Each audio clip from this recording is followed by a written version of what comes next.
सदर आसिफ अली जरदारी को हॉस्पिटल से छुट्टी मिल गई। कोरोना मनफी आने के बाद हॉस्पिटल से डिस्चार्ज कर दिया गया। सदर मुमलिका 10 दिन से जायद निजी हॉस्पिटल में जेर इलाज रहे। डॉक्टर आसिम हुसैन कहते हैं कि डॉक्टर्स ने सदर मुमलिकत को फिजियोथेरापी का मशवरा दिया है। आसिफ अली जरदारी को ईद उल फितर की रात नवाब शाह से कराची मुंतकिल किया गया था।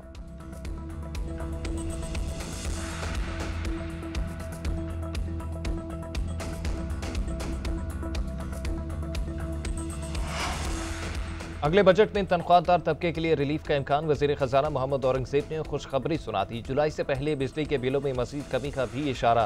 कहते हैं अगले बजट में रिलीफ प्रोग्राम तरतीब दिया है। तनख्वाहदार तबके के रिलीफ की तफसीलात IMF के पास लेकर जाएंगे।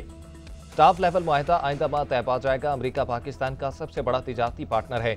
इसके साथ मुस्बत बातचीत की जाएगी। पाकिस्तान अमरीका के साथ तामीरी मुज़ाकरात करने जा रहा है।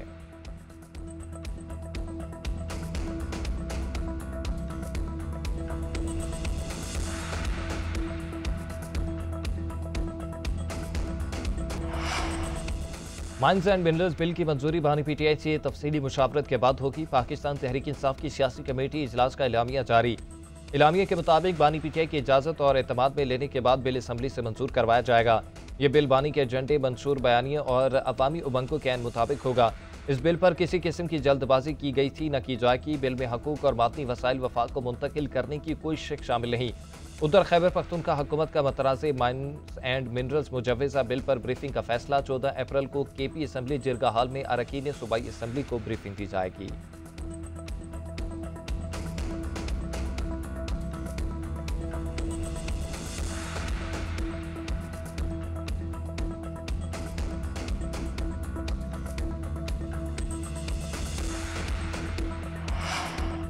कौमी असम्बली का इजलास का कोरम जुमे को भी पूरा न हो सका। बार बार कोरम की निशानदही पर स्पीकर या सादिक बरहम अपोजिशन अरकान को खरी खरी सुना दी। बोले, आप लोग खुद ऐवान की कार्रवाई नहीं चलने देते। फलस्तीन पर बात करना हो या नहरों के मामले पर आप कोरम की निशानदही कर देते हैं। सिंध में नहरों के मामले पर पीपल्स पार्टी ने करारदाद जमा कराई। इस मामले पर 30 अरकान ने बात की। उस वक्त भी अपोजिशन वॉकआउट कर गई थी। कोरम की निशानदही पर PTI अरकान में भी झगड़ा। इकबाल अफरीदी और ख्वाजा शराज में तल्ख जुमलों का तबादला। PTI के दीगर अरकान बीच बचाव कराते रहे। इजलास पीर की दोपहर 4 बजे तक मुलतवी।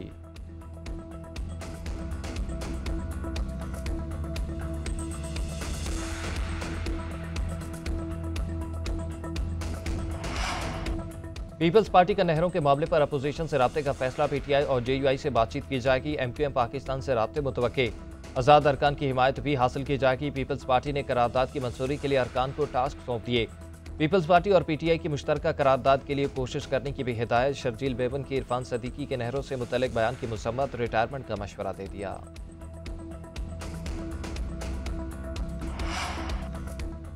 अपोजिशन इत्तेहाद एहतजाज के लिए तैयार नहीं। हिकमत अमली से मुतल्लिक सूबाई सदूर की तैयारियां मुकम्मल हैं।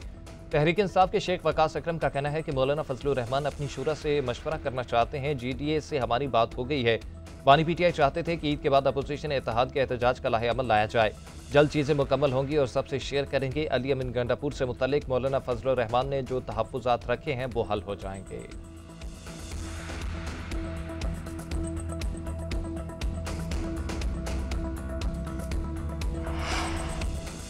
जस्टिस अली बाकर नजफी को सुप्रीम कोर्ट का जज तैनात करने की मंजूरी। जस्टिस अली बाकर नजफी के नाम की मंजूरी कसरत राय से दी गई।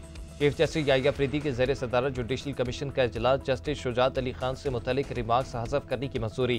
कायम मकाम चीफ जस्टिस की जगह जुडिशल कमीशन के नए मेंबरान के तकर्रुर का फैसला। जस्टिस रिटायर्ड मकबूल बाकर को सिंध से मेंबर जुडिशल कमीशन तैनात कर दिया गया। बलोचिस्तान हाई कोर्ट से जस्टिस रिटायर्ड नज़ीर लांगो। इस्लामाबाद हाई कोर्ट से जस्टिस रिटायर्ड शौकत अजीज सदीकी।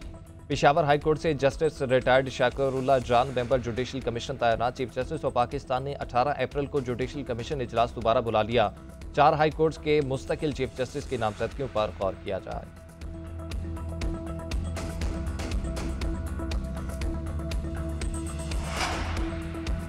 गिलगित बल्तिस्तान में जजेस की तकर्रियों पर इत्तफाक राय हो गया। सुप्रीम कोर्ट आईनी बेंच ने गिलगित बल्तिस्तान में जजेस तकर्रियों पर हुक्म इम्तना खत्म कर दिया।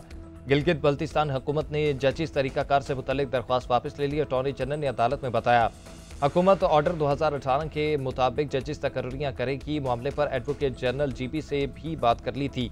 जस्टिस जमाल मंदोखेल ने कहा कि अटॉर्नी जनरल साहब नाइंसाफी नहीं होनी चाहिए, अगर नाइंसाफी हुई तो फिर इश्यूज बनेंगे। जस्टिस मोहम्मद अली मजहर बोले, हमें अभी जजेस तकर्री का मुकदमा निपटाना चाहिए। गिलगित बल्तिस्तान में जजेस तकर्री से मुतल्लिक दीगर दरख्वास्तों पर समाअत 3 हफ्तों के बाद होगी।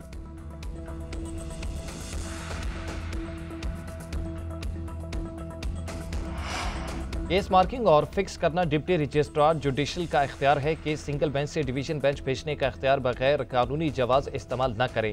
इस्लामाबाद हाई कोर्ट में बेंच तब्दीली से मुतल्लिक फैसला जारी। जस्टिस मोहसिन अख्तर कियानी और जस्टिस सरदार एजाज खान ने 12 सफ़ात का फैसला जारी कर दिया। डिवीजन बेंच ने कायम मकाम चीफ जस्टिस के बेंच तब्दीली इख्तियारात पर सवाल उठा दिए।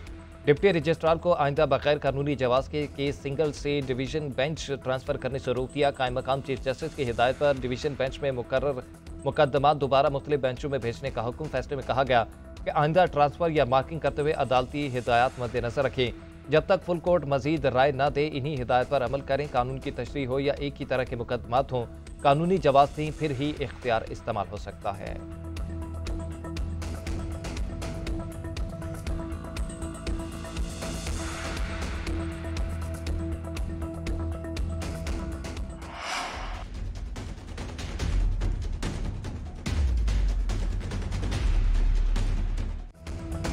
अदालती निज़ाम में मसनूई जहानत के इस्तेमाल की तैयारी। सुप्रीम कोर्ट ने AI से मुतल्लिक गाइडलाइंस तैयार करने की सिफारिश कर दी। जस्टिस मंसूर अली शाह ने 18 सफ़ात पर मुश्तमिल फैसला जारी कर दिया। फैसले में कहा गया कि चैट GPT और डीप सीक अदालती इस्तेदादकार बढ़ा सकते हैं। दुनिया में कई जजेस की जानिब से AI इस्तेमाल से फैसलों में मुआवनत का एतराफ़ किया गया है। AI को फैसला लिखने में, रिसर्च और ड्राफ्ट तैयारी में इस्तेमाल किया जा सकता है। AI मुआवन टूल है, जज की फैसला साजी का मुतबादिल नहीं। इसे किसी सूरत मुकम्मल इंसानी फैसले की खुद मुख्तारी का मुतबादिल नहीं होना चाहिए। सिर्फ स्मार्ट कानूनी रिसर्च में सहूलत के लिए है। गाइडलाइंस में तय किया जाए कि जुडिशल सिस्टम में AI का कितना इस्तेमाल होगा।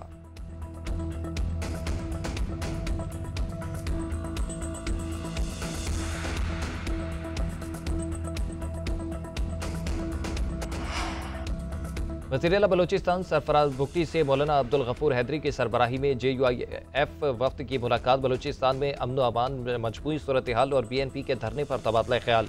JUI ने मौजूदा सूरत हाल में सालिस का किरदार अदा करने की पेशकश कर दी। सरफराज बुगटी ने वफ्द को हुकूमती मौक़िफ़ से आगाह किया।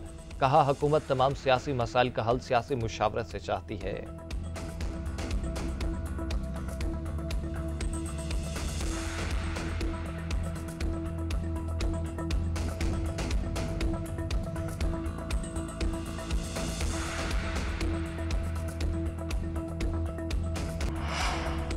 पाक फ़िज़ाइया के सरबराह air chief marshal Zaheer Ahmed Babar का दौरा चीन। चीनी वज़ीर बराए कौमी दिफा पीपल्स लिबरेशन आर्मी और दीगर हुकाम से मुलाकातें।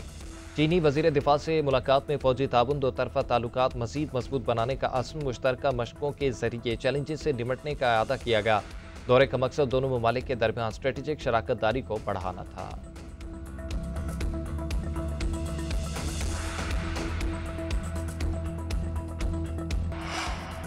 मुल्क भर में यौम यकजहती फ़लस्तीन, शहर शहर एहतजाज, मुजाहरे और रैलियां। लाहौर के माल रोड पर जमात इस्लामी का मार्च, शहरियों की बड़ी तादाद में शिरकत। कराची के इलाके गुलशन इकबाल में रैली। इस्लामाबाद, पेशावर, कोयटा, शेखुपुरा, गुजरांवाला, फैसलाबाद, सरगोदा, मुल्तान समेत मुख्तलिफ शहरों में मुजाहरे। हैदराबाद, ठट्ठा और लाड़काना में भी रैलियां। आज़ाद कश्मीर और गिलगित बल्तिस्तान में भी मुजाहरे। फौरी सीज़ फायर और इसराइली दहशतगर्दी बंद करवाने का मुतालबा।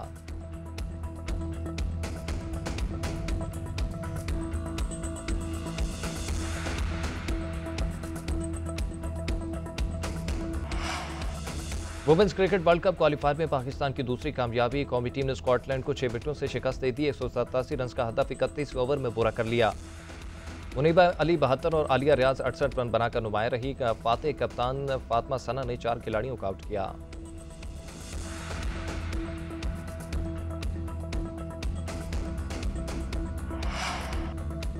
नगर पार्कर में थर जीप रैली का आगाज। क्वालिफाइंग राउंड के लिए 5 किलोमीटर तवील ट्रैक तैयार। 60 से ज्यादा गाड़ियां शामिल। जीप रैली के लिए 100 किलोमीटर का ट्रैक बनाया गया। कल प्रोडक्शन कैटेगरी की गाड़ियां रेस में हिस्सा लेंगी। 13 अप्रैल को प्रोफेशनल कैटेगरी की रेस होगी। मीर नादिर मक्सी, दीना पटेल और दीगर नामवर रेसर्स भी शामिल। 11 बाइक राइडर्स के लिए 40 किलोमीटर का अलग ट्रैक भी तैयार किया गया।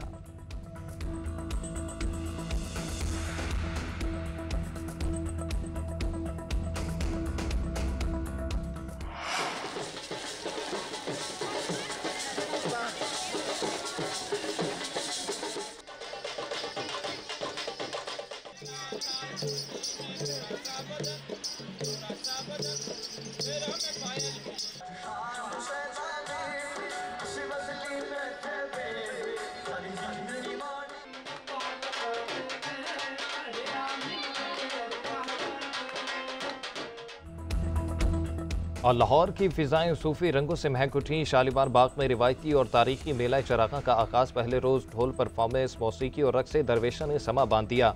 पंजाब की मशहूर दास्तान सासी पुनू भी पेश की गई। मेला 5 रोज जारी रहेगा।